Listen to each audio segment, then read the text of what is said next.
Hello po Sir Bob at sa lahat. Ako si Lara, silent listener ng channel nyo. Hindi ako taga Mindanao o Davao, pero ilang taon na rin nang mangyari sa amin ito ng boyfriend ko, kaya gusto ko lang din pong i-share sa channel nyo. Nangyari to nung pumunta ako sa Davao kasama yung boyfriend kong tawagin nating Marco. May family gathering kasi sa kanila at gusto niyang makilala ko yung mga kamag-anak niya. Okay naman sana yung gathering, pero pinili namin na sa hotel mag-stay since nahihiya rin ako makitulog sa kanila. Nung pinaka last night namin sa kanila, medyo ginabi kami kasi nagkasiyahan sa inuman. Mag-aalauna na siguro yon ng madaling araw. Dahil medyo malayo sa hotel yung bahay ng pinsan niya, nag-abang na lang kami ng taxi. Puro na kasi mga nakainom yung maghahatid sana sa amin. Siguro kasi nga, this oras na rin, kaya nahirapan kaming sumakay. Mabuti na lang at may tumigil din na taxi, kaya sumakay kami agad sa likod. Medyo luma na yung kotse, pero maayos naman. Amoy air freshener sa loob, pero may halo rin na parang lumang leather o amoy gasolina na matagal nang andoon. Hindi ko masabi kung bakit, pero parang may kakaiba agad akong naramdaman. Yung tipo ng lamig na parang dumidiretso sa likod mo. Parang biglang kinilabutan ako sa lamig. Pero hindi ko na masyadong pinansin kasi nga malamig din talaga nung gabing yon. Tahimik lang si Marco habang nasa biyahe kami. Hindi rin kasi siya lumaki sa Davao kaya hindi niya kabisado yung mga daan. Ako naman ay naatingin lang sa labas. After a while, napansin ko na parang wala kami nakakasalubong ng mga sasakyan, as in wala talaga. Ilang minuto na kami bumabiyahe noon pero parang ang dilim ng dinadaanan namin. Yung mga ilaw naman sa poste, paunti-unti lang, halos wala na nga. Napansin ko rin na para kaming paikot-ikot lang. May ilang kanto akong nakita na parang nadaanan namin kanina. Pero dahil hindi ako sure, pinilit kong huwag kabahan. Naramdaman ko lang na unti-unti nang sumisikip yung dibdib ko. Una ko nga naisip na baka hold upin kami o baka may gawing masama, kaya kinabahan ako nun. Napatingin ako kay Marco. Napansin din siguro niya yung daan kasi nga mukhang kinakabahan din siya. Siyempre, imbis na sa hotel kami, parang sa masukal na daan pa kami dinala. Napakapit na ako kay Marco kasi nga kinakabahan na ako. Mukhang nakaramdam naman siya. Magsasalita na sana siya nang biglang huminto yung taxi. Kinabahan ako lalo. Mas humigpit yung hawak ko kay Marco. Naging alerto din siya. Wala akong idea kung nasaan na kami nun. Parang nasa gitna ng kawalan talaga. Madilim, puro puno sa paligid. Walang ilaw, walang kabahayan, walang ibang sasakyan at tao. Tumingin ako sa metro, pero patay yon. Wala rin kahit anong tunog maliban sa ingay ng makina. Nagtanong si Marco kung nasan na kami. Seryoso na siya kasi alam ko na may kutob din siya. Pero kahit anong kausap niya sa driver, hindi siya sinasagot nito. Magsasalita na sana ako nang mapansin kong gumalaw yung balikat ng driver. Dahan-dahan niyang inangat yung ulo niya tapos nilingon kami. Doon ko lang nakita ng malinaw yung mukha niya. Halos mamatay ako sa takot.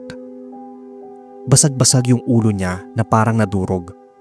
May tumutulong dugo sa noo niya pababa sa leeg. Tapos yung isang mata niya ay parang wala na.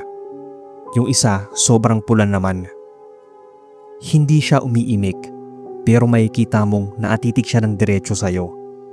Parang gusto niyang siguraduhin nakita mo siya. Hindi ko alam kung paano ako naagalaw nun, pero sabay kaming lumabas ni Marco ng taxi. Tumakbo kami ng pagkabilis-bilis kahit hindi namin alam kung nasaan na kami. Paglingon ko ay wala na yung taxi. As in wala na parang naglaho. Nagsisigaw ako sa takot.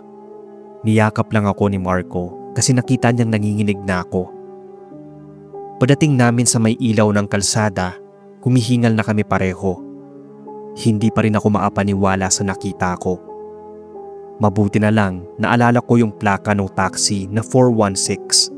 Nahagip kasi ng mata ko paglabas. Pinipilit ni Marco na baka nantitrip daw yon, kaya nanliligaw saka nananakot. Kaya naman kinabukasan nun, pumunta agad kami ng presinto para mag-report.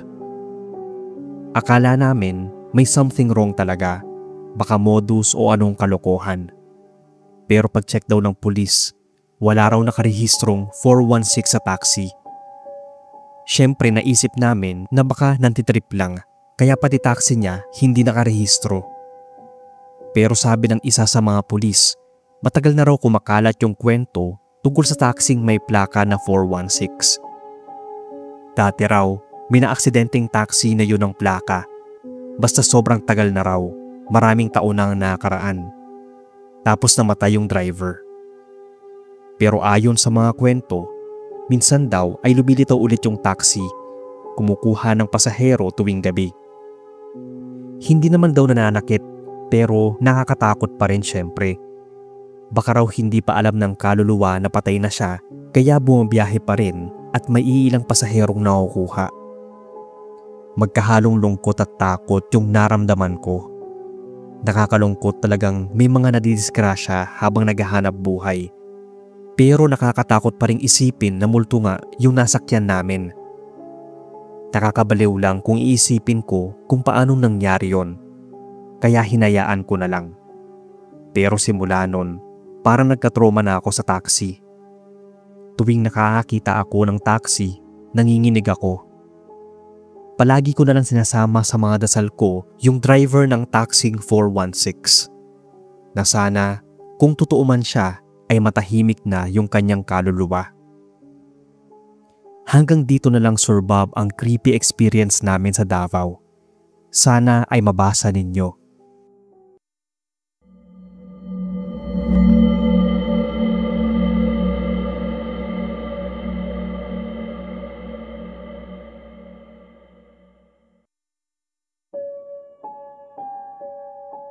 Hello po Sir Bob at sa lahat ng mga listeners. Ako si Jessa, dating estudyante sa Lunpadido National High School sa Malapatan, Sarangani Province.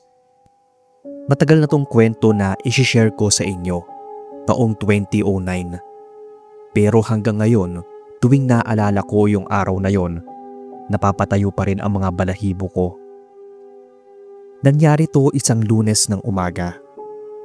Regular flag ceremony lang naman, yung typical na nag-start ng week sa school. Pero hindi namin alam na magiging isa yon sa pinaka-traumatic na araw sa buong buhay namin, kahit na sa akin.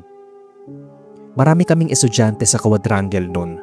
Siguro mga 60 kaming naka-line up sa section namin. Mainit pero mahangin naman. Nasa harap yung principal at yung mga teachers. Tapos may mga students assigned magdasal bago yung pambansang awit. Kung titignan, wala talagang unusual sa simula. Pero di rin yun nagtagal. Habang nagdadasal kasi, napansin kong parang may kakaibang hangin na dumaan. Hindi ko alam kung ako lang, pero parang may malamig na hangin na dumaan sa likod ko kahit tirik na tirik ang araw. May kakaibang amoy rin. Hindi siya mabaho, pero parang amoy lupa at yung dahon na nabasa. Pagkatapos ng dasal, bigla na lang may isang estudyante sa harap namin na parang nanghina. Bumagsak siya bigla. Akala namin ay nahilo lang dahil nga sa init. Pero matapos ng ilang segundo, may sumunod pa. Isa, dalawa, tatlo. Hanggang sa halos sabay-sabay na may mga babaeng nagsisigawan at nakahandusay. Nagkagulo noon sa quadrangle. Yung mga teachers namin nagtatakbuhan na. Yung iba, pinapahinga sa lilim yung mga nahimatay. Pero hindi lang basta nahimatay yung iba. May ilan na biglang nagwawala, nagsisigaw ng mga salitang hindi maintindihan. Parang may ibang boses yung lumalabas sa kanila. Mabigat, galit, parang hindi sa kanila. Yung isa kong classmate na si Liza, biglang napahiga. Tapos nanginginig. Mabait yung kaklase ko na yon, mahinhin kumbaga.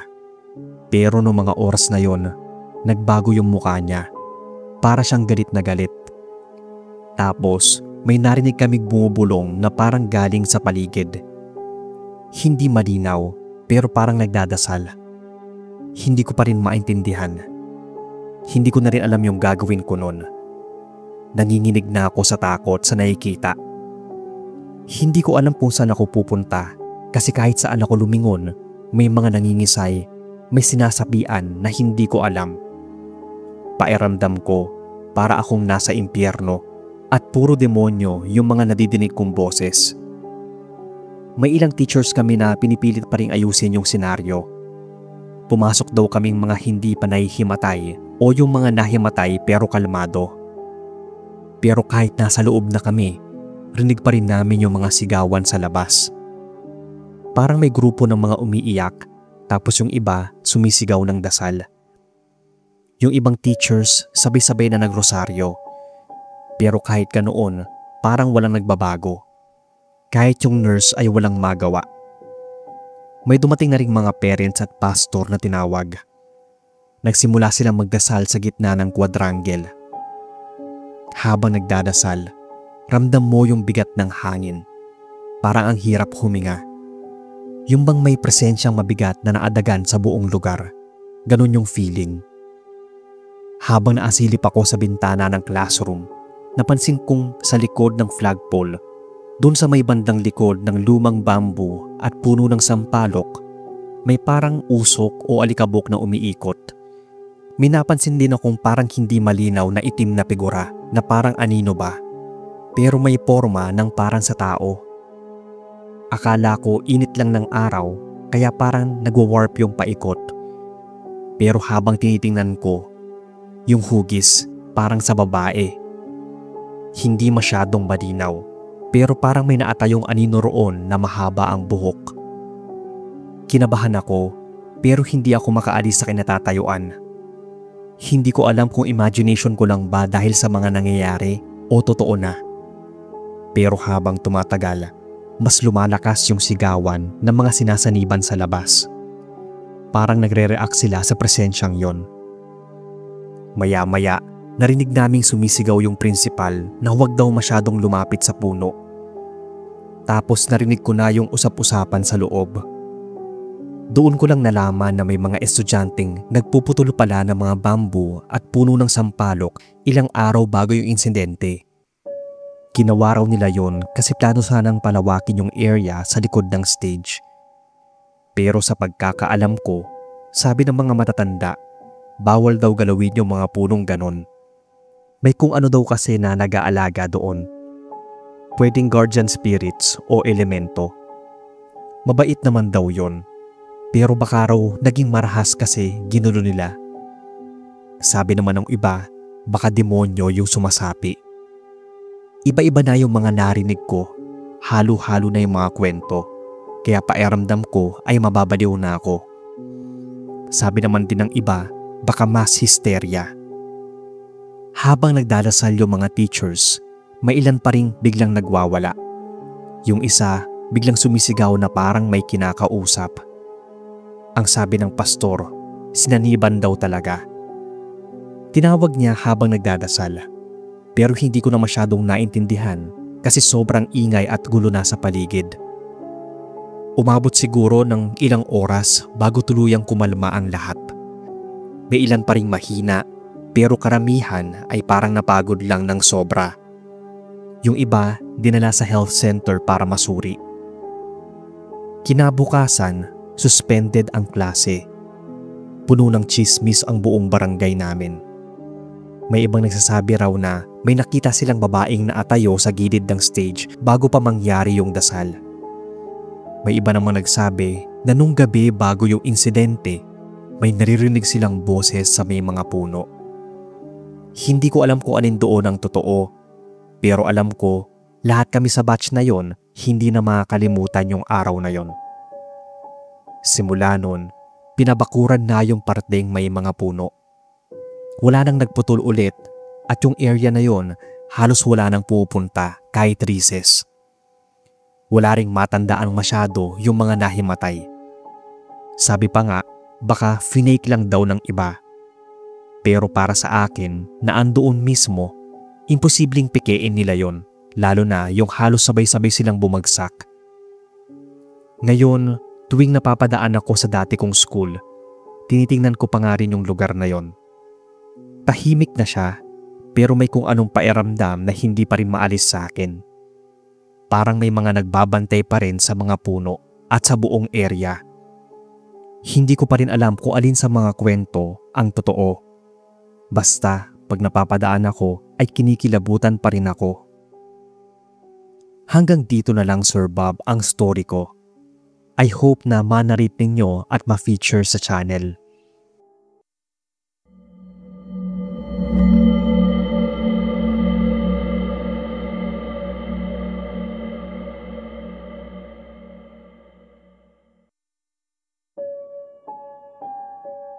Hello po sa lahat. Itago na lang ako sa pangalang Lara, nurse dito sa Davao. Hindi ko na lang po babanggitin kung saang ospital kasi ayoko talagang balikan yung mga alaalang yon. Ngayon lang dahil nahilig ako sa pakikinig ng mga horror at gusto ko rin once and for all i-share na itong kwento ko. Bago lang ako noon, fresh grad, excited pa sa trabaho. Wala masyadong alam sa mga kwento ng matatagal ng staff. Akala ko noon, pag sinabi nilang may multo sa ospital ay exaggerated lang. Dahil kahit noong training at OJT ko ay wala naman akong na-experience. Pagod lang siguro sila kaya nakakarinig ng kung ano-ano. Pero hindi pala talaga ganun kasimple yon. Unang buwan ko sa night shift, okay naman ang lahat. Tahimik, medyo creepy kasi madalas madilim pag 12:00 na ng gabi. Pero sanayan lang daw, sabi ng senior ko. Isang gabi, habang nagdo-document ako sa nurses station, napatingin ako sa may bintana. May babae, naatayo sa labas ng building, naatingala sa direksyon ko. Hindi naman ako agad natakot. Inisip ko lang na baka bantay ng pasyente o tagalinis kasi may mga ilaw pa sa baba. Pero parang may kakaiba talaga akong na-feel. Kasi ilang minuto na akong nagsusulat, hindi pa rin siya gumagalaw sa pwesto niya tuwing napapalingon ako. Para siyang estatwa. Natawa na nga lang ako sa sarili kasi tinitingnan ko rin yung babae. Kinabukasan, namatay yung isang pasyente ko sa ward na yon. Hindi ko naman inisip na may kinalaman yung babae that time. Siyempre, life and death is normal sa ospital. Pero sa sumunod na gabi, ibang kwarto naman ang hawak ko, ibang pasyente, ibang bintana, pero andun ulit siya. Yung babae sa labas. Same spot at same posture. Naatingin lang siya sa direksyon ko. Sigurado akong sa akin talaga siya naatingin. Yung titig niya tagos sa kaluluwa ko.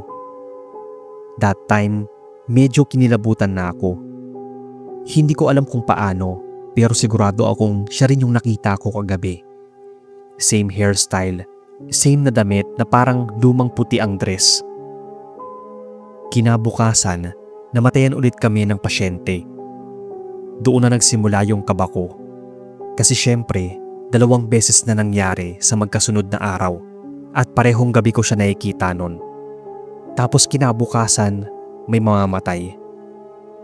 Lumipas ang mga araw at tuwing night shift ko, parang pakiramdam ko ay minamanaman ako.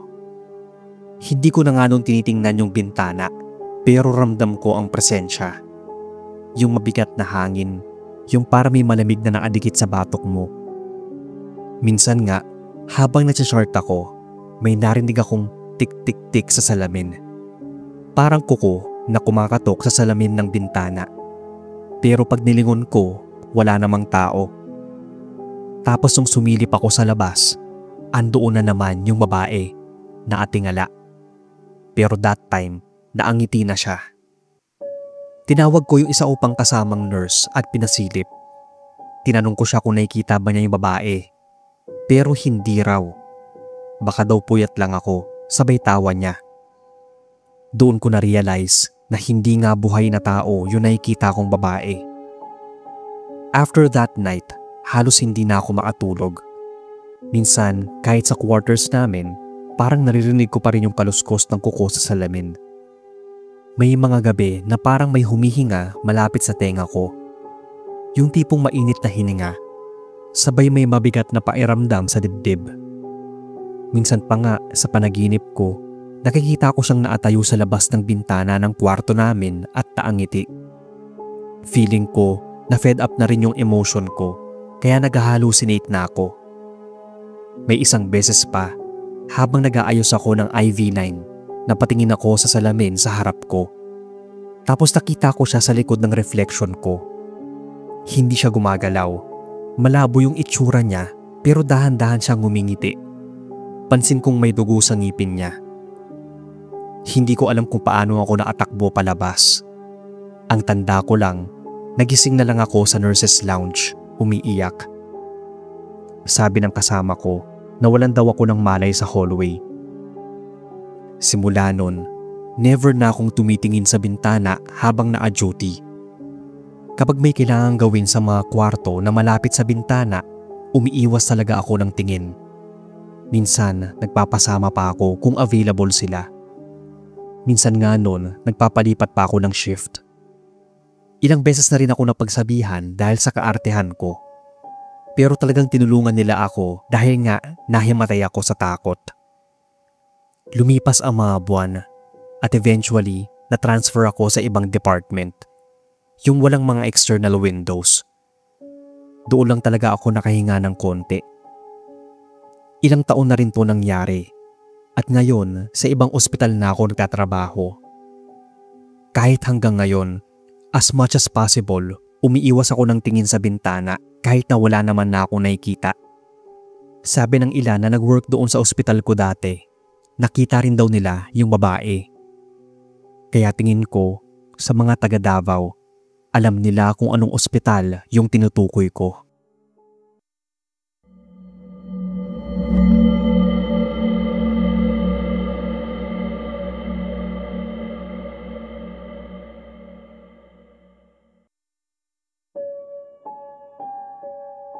Magandang araw po sa inyo. Tawagin na lang akong Carlo, hindi ko tunay na pangalan. Nakikinig ako madalas sa inyong channel kapag walang ginagawa.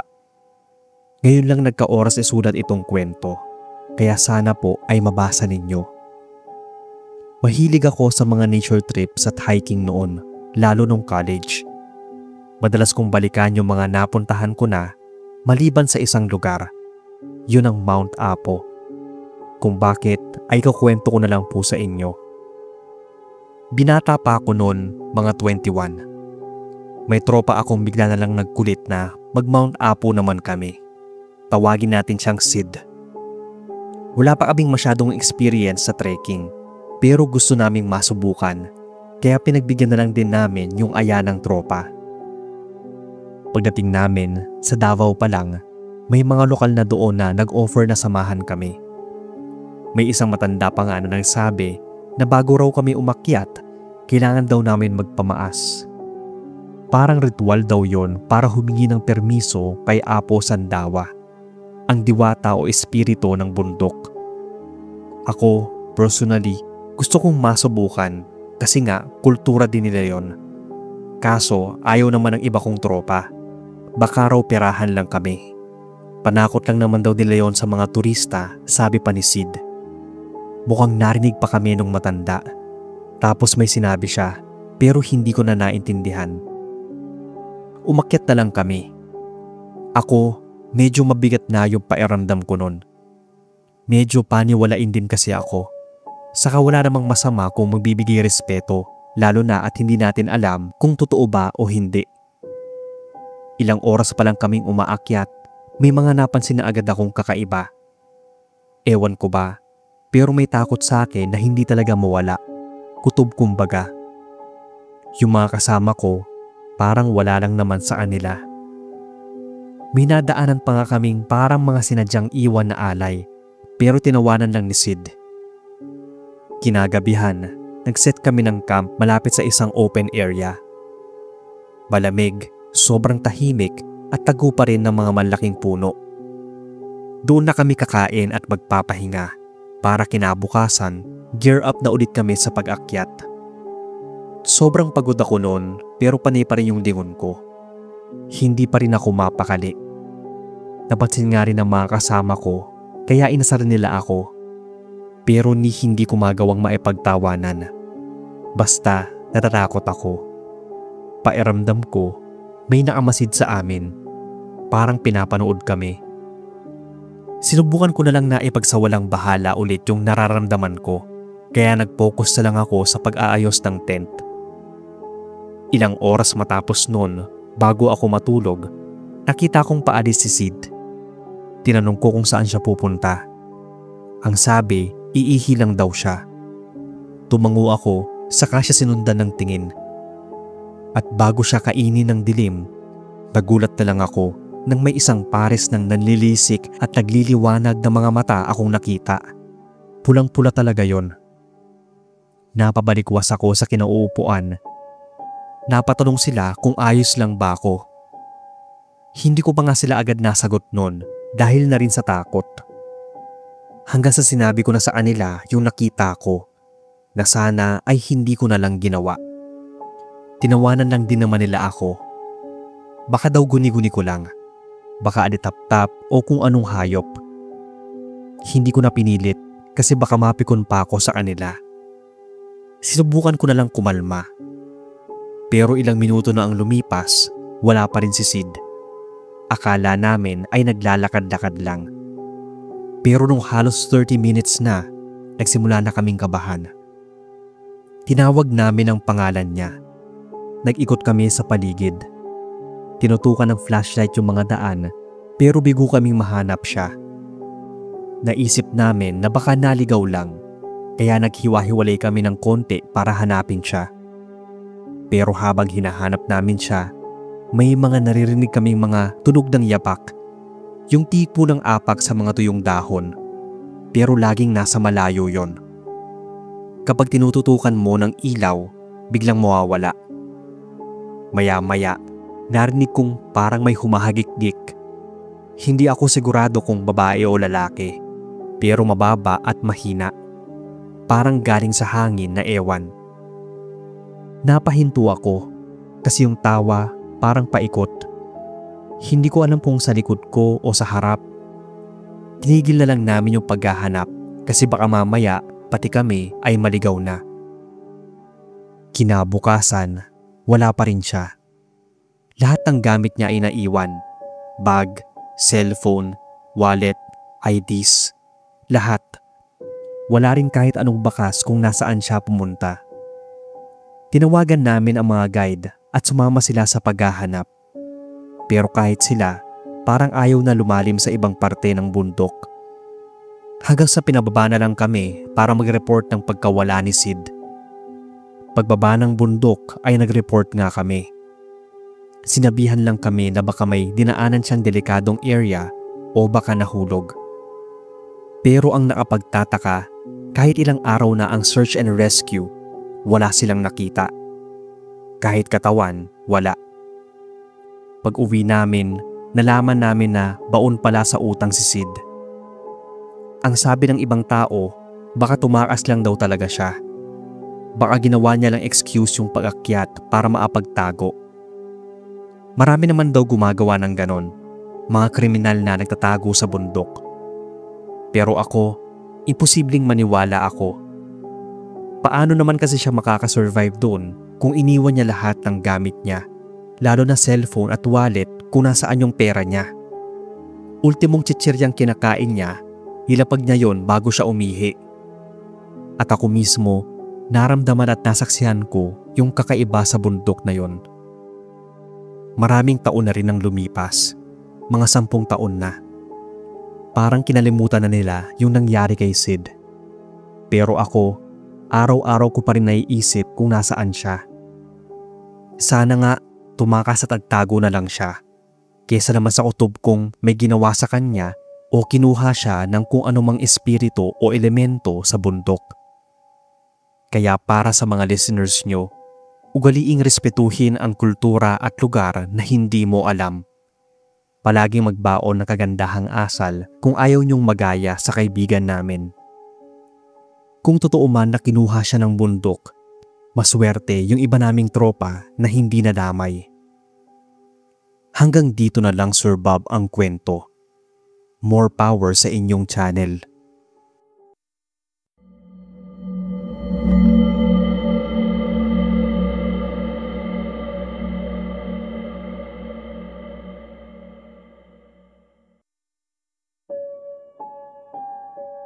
Magandang gabi, Boss Bob. Ako si Renz. Hindi ko talaga makakalimutan itong kwento kasi nangyari to nung bata pa ako, mga 8 years old. Akala ko noon, exaggeration lang yung mga kwento ng matatanda tungkol sa mga espiritu, halimaw at mga aswang sa probinsya. Pero nung ako mismo ang makakita ng kababalaghan, doon ko na-realize na totoo pala talaga sila. Taga Maynila ako, pero taga Cotabato si Mama. Umuwi kami noon kasi namatay yung tito ko. Buong pamilya namin ang nandoon para mairamay. Mula burol hanggang libing ay andoon kami. Hanggang sa bago kami umuwi sa amin, sumama muna kami isang gabi sa sementeryo. Nandun ulit kaming lahat na magkakamag-anak para magdasal at magsindi ng kandila. Lampas 8:00 na siguro yon, kaya medyo madilim na. Yung mga kandila lang sa puntod ang ilaw, pati yung liwanag ng buwan. Tahimik lang din ang paligid. Parang lahat ng tao, mahinahon kasi gabi na. Sa pagkakatanda ko, 9 PM daw kasi sila magdarasal. Di naman ako nagdadasal noon, pero bawal akong hindi sumama kasi walang tao sa bahay. Pagkatapos namin magdasal, nag-aya na sina Mama na umuwi sa bahay ng lola ko para magsalo-salo. Naglakad na kami pabalik sa bahay ng lola na hindi naman kalayuan sa sementeryo. Nung malapit na kami sa bahay ni lola, bigla kong naalalang naiwan ko pala yung paborito kong laruan, yung maliit na kotse na laging nasa bulsa ko. Hindi na ako nagsabi kay Mama kasi baka pagalitan ako. Ang ginawa ko, tumakbo na lang ako pabalik mag-isa. Kabisado ko naman yung daan kasi nga malapit lang. Medyo paakyat nga lang yung sementeryo, para siyang burol. Sa kabata pa ako nun, di ko alam na delikado pala yon. Pagdating ko, halos patay na ang lahat ng kandila. Mahina yung liwanag. Tapos may naamoy akong mabaho. Medyo kinilabutan ako, pero talagang pursigido akong makuha yung laruan ko. Habang naglalakad, may narinig akong kakaibang tunog. Akala ko ay pusa lang. Pero habang lumalapit ako, mas lumalakas yon. Parang umangat-ngat ng kung ano. Parang may kumakain na ang ingay-ingay. Alam mo yung tunog ng aso kapag lumalapang ng karne? Ganon. Pero mukhang gutom na gutom yung naririnig kong tunog. Lumingon ako sa paligid para hanapin yung tunog. Saka ko napansin na parang naliligaw na ako.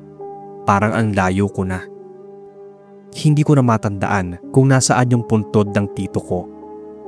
Nagdakan lang ako ng naglakad hanggang sa hindi ko na alam kung saan banda ng sementeryo ako napunta. Palakas na rin ng palakas yung tunog na naririnig ko. Palinaw ng palinaw sa pandinig ko na may kung anong kumakain talaga sa paligid. Inikot ko ulit yung paningin ko. Hanggang sa napatingin ako sa isang puntod, hindi kalayuan mula sa akin. Yung lupa niya ay parang bagong hukay. May nakayukong anino sa ibabaw. Hindi ko pa alam kung tao o hayop yon, pero gumagalaw siya. Nagtaka ako kaya lumapit pa ako ng konti. Nung medyo malapit na, doon ko na nakita ng malinaw. May nilalang na nakayuko sa mismong puntod.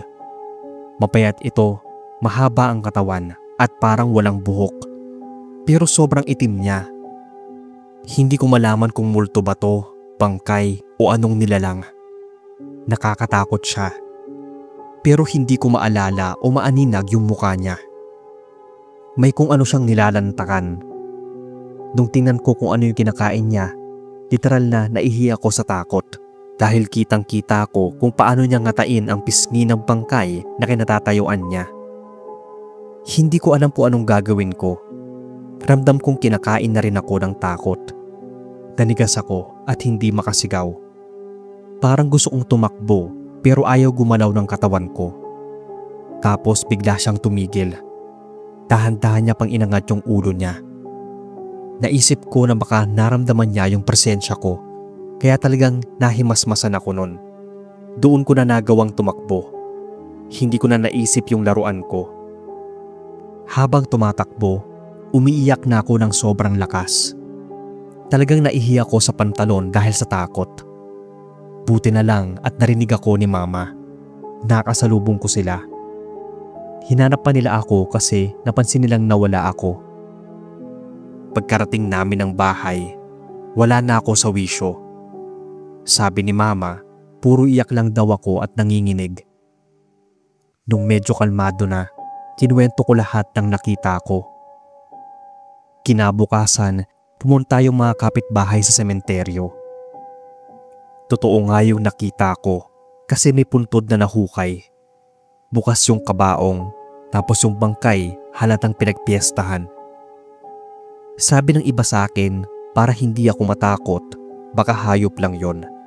Pero yung mga matatanda, alam na raw nila kung ano yon. Kaya dapat daw talaga ay sinisemento na kapag nililibing yung mga mahal sa buhay. Ang sabi kasi nila, berbalang daw ang tawag sa nakita ko. Kumakain daw yun ng tao kahit pa bangkay. Siguro dahil sa may mga pangontra yung bahay malapit sa sementeryo, wala siyang mabiktima. Kaya yung mga bangkay ang pinagdiskitahan niya. Ang sabi nila, yung berbalang daw ay isang halimaw at masamang espiritu kung saan pwedeng humiwalay daw yung kaluluwa nito at satian ng isang buhay na tao para kainin nito ang sariling laman at laman loob. O di kaya ay pupunta sa mga libingan at kakainin ang mga bangkay. Maraming beses na raw nangyari yon. Masakit yon sa mga namatayan dahil parang binaboy palalo ang bangkay ng mahal nila sa buhay na nananahimik na. Hindi ko masyadong dinibdib yon kasi nga bata pa.